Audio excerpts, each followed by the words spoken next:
atau pengakuan orang-orang yang tak sengaja melewati bekas stasiun ini, banyak makhluk gaib yang menampakkan diri.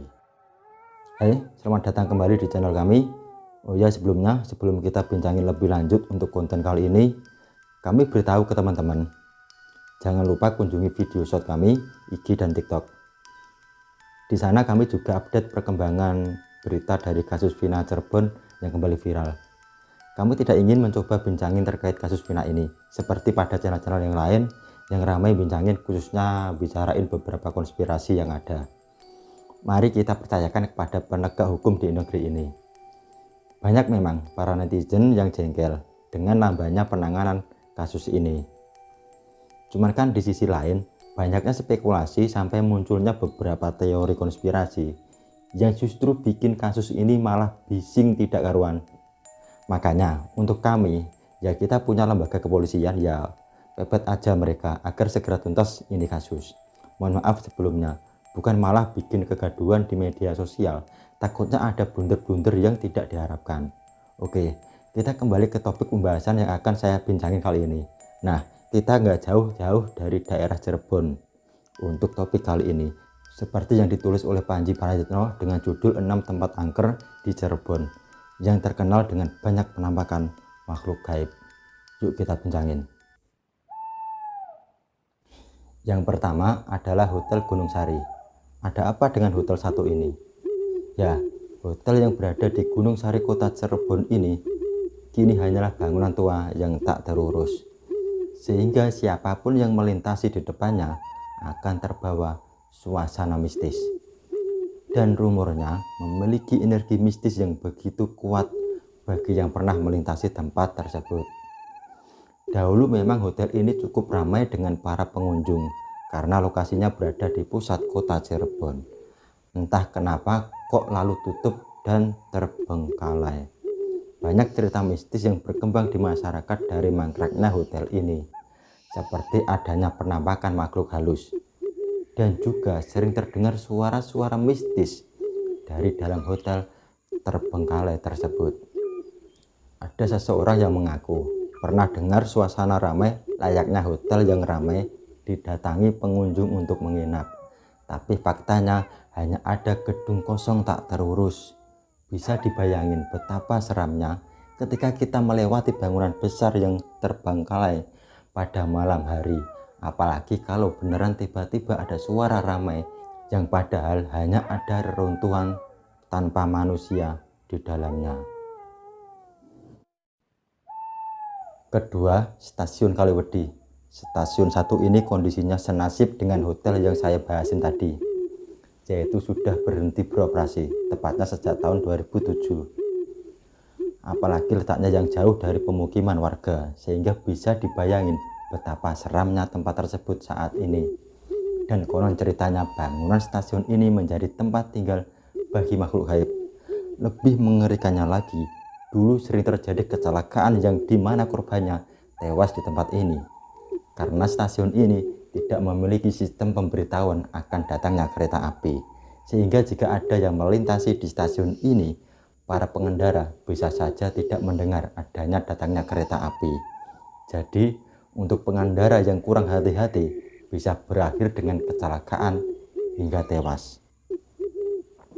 Dari sejarah tersebut ditambah tempatnya yang jauh dari pemukiman warga, betapa angkernya bekas stasiun satu ini. Dari cerita yang beredar, lokasi ini juga dikenal dengan adanya setan gudeg karena stasiun ini tidak memiliki sistem pemberitahuan akan datangnya kereta api itu tadi. Banyak cerita dari masyarakat sekitar atau pengakuan orang-orang yang tak sengaja melewati bekas stasiun ini, banyak makhluk gaib yang menampakkan diri. Ketiga, ada Sungai Krian. Sungai yang berada di Kampung Mandalangan, Kecamatan Lemah Wungkuk, Kota Cirebon menyimpan banyak misteri. Banyak kejadian mistis di sungai yang satu ini, dan bisa dibilang paling terkenal kejadian mistisnya. Di antaranya ada cerita siluman buaya putih. Menurut cerita masyarakat, sosok buaya putih itu merupakan kutukan anak Samsudin Martawijaya dari Keraton Kasepuhan. banyak sekali kejadian aneh di sungai ini yang menggegerkan masyarakat Cirebon, seperti orang hilang sampai penemuan jenazah di sungai ini. Gua Sunyaragi yang berlokasi di Kelurahan Sunyaragi, Kecamatan Kesambi, Kota Cirebon ini juga menyimpan banyak cerita kelam dan mistis. Ceritanya entah ini masuk catatan sejarah atau tidak, Gua Sunyaragi pernah runtuh lalu diperbaiki pada tahun 1852 yang dibantu oleh arsitek andal dari Cina. Namun pada saat proses renovasi, ada 2 arsitek yang harus dibunuh agar tidak membocorkan nilai-nilai bangunan kepada siapapun. Dari situlah mulai beredar cerita adanya gangguan dari arwah arsitek di saat wisatawan berkunjung pada malam hari. Selain itu, juga ada mitos tentang 2 lorong yang terdapat di gua ini. Kedua lorong itu bernama Lorong Mekah Madinah dan Lorong Tiongkok Gunung Jati. 2 lorong itu disebut bisa menembus hingga ke Mekah Madinah dan ke negeri Tiongkok. Selanjutnya ada pohon beringin Pagungan. Pohon beringin ini berada di dekat pertigaan Jalan Sukalila, Kota Cirebon. Rumornya, bagi siapapun yang melintasi jalan tersebut akan banyak menyaksikan penampakan makhluk gaib dan merasakan beberapa hal yang aneh. Di belakang pohon itu terdapat 4 buah sumur yang konon katanya dihuni makhluk halus seperti genderuwo hingga kuntilanak. Banyak sekali penampakan dan suara-suara aneh dari ke-4 sumur tersebut. Bisa teman-teman bayangkan, ada sebuah pohon beringin besar dan di baliknya ada sumur-sumur. Dari suasana alaminya saja sudah tampak mengerikan dan angker.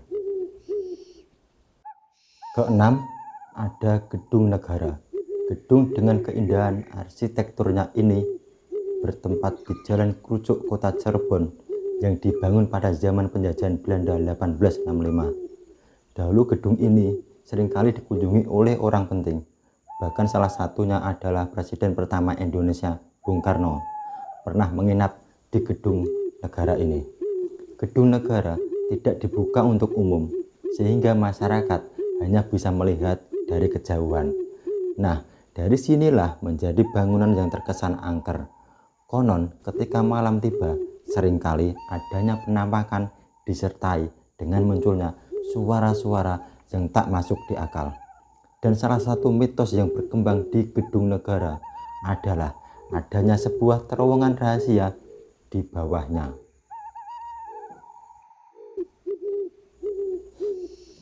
Nah, mungkin sekian dulu untuk kesempatan kali ini. Tinggalkan uret-uretan di kolom komentar. Kita diskusikan di sana. Lain kesempatan mungkin bisa kita bincangin lagi seputaran mitos-mitos pada tempat-tempat tadi. Terima kasih yang setia menonton hingga akhir. Terus dukung channel kami agar semakin berkembang. Terima kasih dan sampai jumpa kembali.